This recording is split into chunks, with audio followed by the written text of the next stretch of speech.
What's up with YouTube? My name is Just Rondon. We are back with another video. Today, we'll be doing a riddle challenge. You serious? Last riddle challenge we did, I was not the brightest. Ashley's bag, and the third suitcase belongs to this man. Bruh. Since Kim and Ashley were now Last time I wasn't prepared. This time, I got it in my head. I'm prepared. So let's dive right into this. Sit back, relax, get you something to eat, get you something to drink.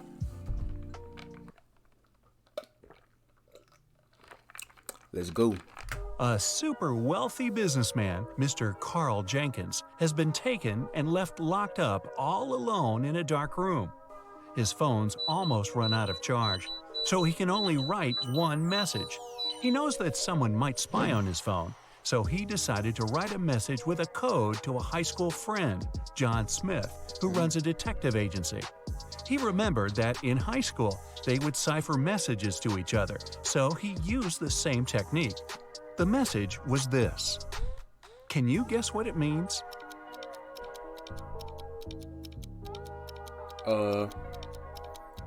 Jail exit Fliskaber? Get a load of this guy. Back in high school, they would shift one letter to the right each time they needed to write a secret code.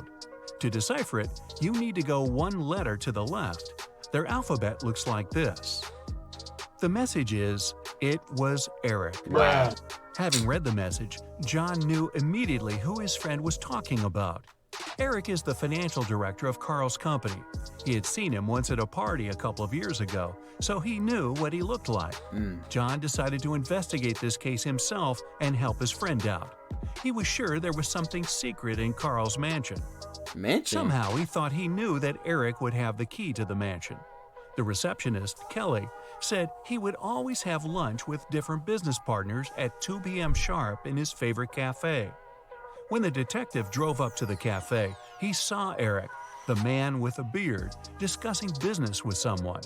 Either of them had a briefcase next to them, and the briefcases looked similar to each other. John was waiting for Eric and the second guy to leave the cafe. They went to the car, got in, and left both briefcases on the back seat. The detective followed them. They left the car in a parking lot, and luckily, they were careless enough to leave the car open. Which briefcase should the detective grab? The one on the left, duh. Because the one on the right, that was the other dude, John. We don't know nothing about him. We don't want to know about him. Goodbye. I mean, you can really grab both, but it don't matter. The one that looks brand new. While they were walking to the car, the detective spotted a few scratches on the second man's briefcase. That IQ. Both briefcases were locked with a cipher. Not to make the whole thing suspicious, the detective decided not to take it and cracked the code right in the car.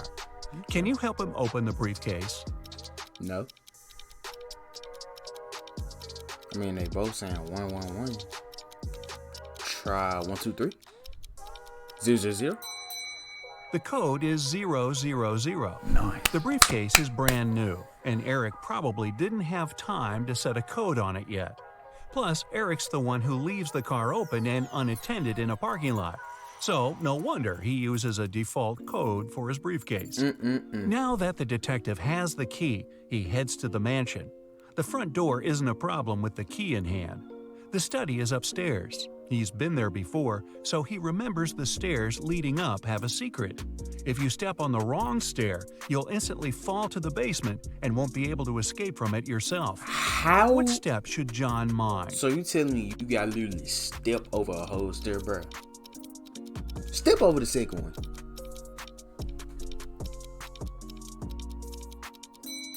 It's the one with the slit in the middle. When you step on it, it opens, and you get into a dark room with bats and spiders. Yikes. All right, John is finally at the study door, and Carl would always use buttons to open it. You've got only one try. There are 3 buttons, yellow, green, and blue. Which one should the detective choose if he knows that Carl is a big fan of painting?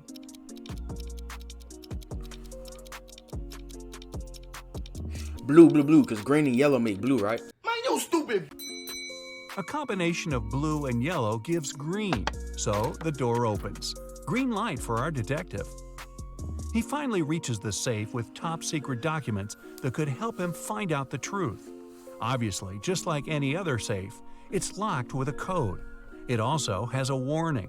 You can enter the code only once. If you hit the wrong code, the safe locks up forever.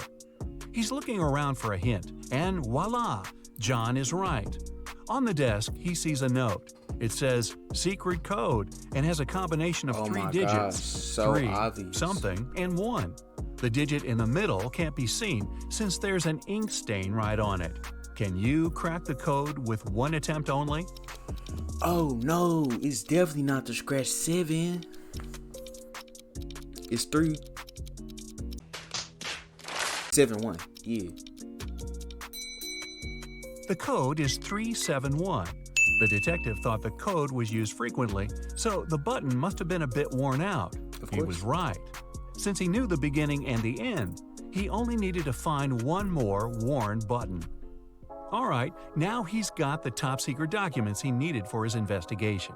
He looks through all the papers and finally finds something that looks like the document he actually needed. To take it as a hard proof, he needs to I just noticed something. Where is the dudes that had the briefcase? They just casually put the briefcase in the back of the car and just walked off and said, "Oh, let's just go have a coffee." find one which is not fake. There are 4 copies. They look almost the same, but only one is real. Can you guess which one? Hold up. The one without the stumpy thingamajigger. Yes, sir. It's the one in the upper left corner. It has a stamp, a signature, and it says agreement. The one next to it looks the same, but it has a spelling mistake. It says agreement. Other copies lack either a stamp or a signature. So the detective takes a closer look at this agreement and sees something about a painting bought in an auction. He suddenly understands that his friend Carl was taken so that someone could sneak into his mansion and grab that super expensive painting. Wow. He's looking at the wall with all the paintings Carl collected and realizes that no painting is missing. There are as many nails in the wall as there are paintings. Still, That's there's a poster. something strange about one of them. That is a poster. Can you spot what's wrong here? On the right, it doesn't have a frame, you know? That was easy. Even though all the paintings are present, there's one that lacks a frame. According to the agreement, the painting has been recently bought, and an art dealer helped Carl pick it. The expert was an honest man, and he helped Carl make sure all the other paintings in his collection were real. This time, the painting turned out to be nothing but a copy. Why did the expert suggest that Carl buy it? Wait. See, my mind just went blank. He got to repeat that. And he helped Carl make sure all the other paintings in his collection were real. This time, the painting turned out to be nothing but a copy. Why did the expert suggest that Carl buy it? Because he think he trusted him and honesty was all he knew. Although the painting cost nothing, its frame was a beautiful and expensive piece of art. The one who grabbed it definitely knew that. That could have been Now it's horrible. all clear. John has to find both Carl and the precious frame. He goes outside, trying to deduce where the person who took Carl went. Carl is looking at all the tracks on the ground. He needs to follow one of them to understand where to look for Carl. Okay. Where should he go? Definitely not in the middle of this motorcycle. One on the right, that's look like it'll be a small. It got to be the one on the right, because on the left it'll be a truck. Right? Nope. He's got to follow the tracks going to the left. There are 3 sets of tracks here. The first belonged to John's car. The second set belongs to a 2-wheel vehicle, and since the tracks are really thin, they were left. Boy, if you don't get It seems impossible to take someone somewhere on a bike, so these must belong to a mail carrier who comes every day to bring the letters. The last set of tracks definitely belongs to a large car, How am I so supposed to John read it? should follow it. He's lucky, and there are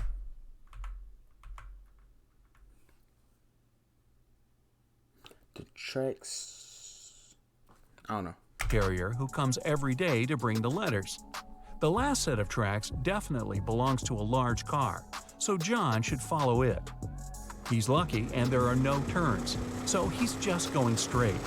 Half an hour later, he sees something like a castle. Are you He serious, drives my up brother? to it and he sees 3 moats in front of him. You Here's got the to first be one, kidding me. a row full of metal stakes. How can John jump over it safely? Air balloon. Bruh, are we watching Dora right now? Where is the lake on the other mountain?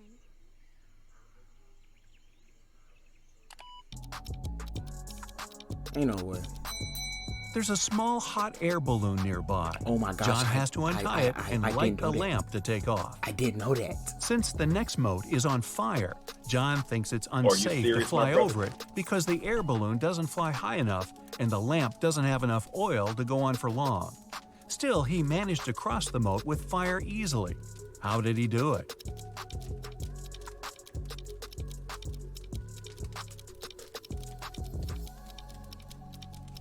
I don't know. He jumped.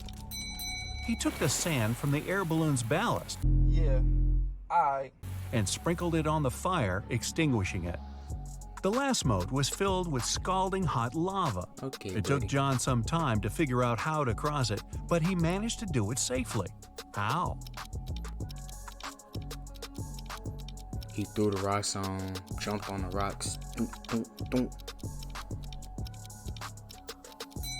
There were a lot of stones around him. Yep. The lava torrent wasn't deep at all, Yep. so throwing stones at it, he made a tiny path to hop on. I know. The castle was rather small inside, so the hardest thing was to actually get into it. When he entered the hall, John saw 3 doors. Above the doors, there was a sign. It said, "One of the doors leads to a labyrinth no one ever escaped. One of the doors is the exit. If you enter it, you'll have to cross all the 3 moats all over again. One of the doors has what you're looking for." When John looked at the doors, he knew immediately where his friend was. Oh, Which door did he choose? the one on the left. We can see the doorknob.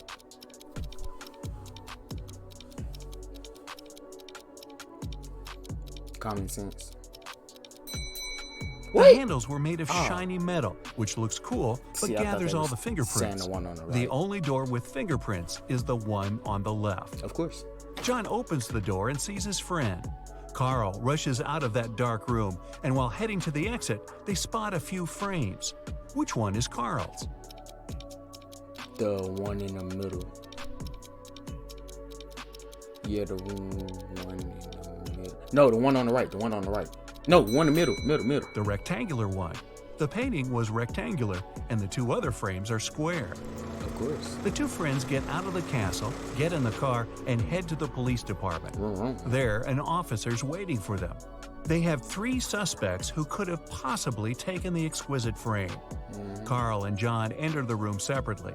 Still, they choose the same person. Who did they choose? The dude all the way on the right. Simple as that. You can say it because he the one with the suit on. The man on the right. Carl chooses him because it's the art expert. John chooses him because he saw him with Carl having lunch. Wow, seems like this expert's not going to work with Carl ever again.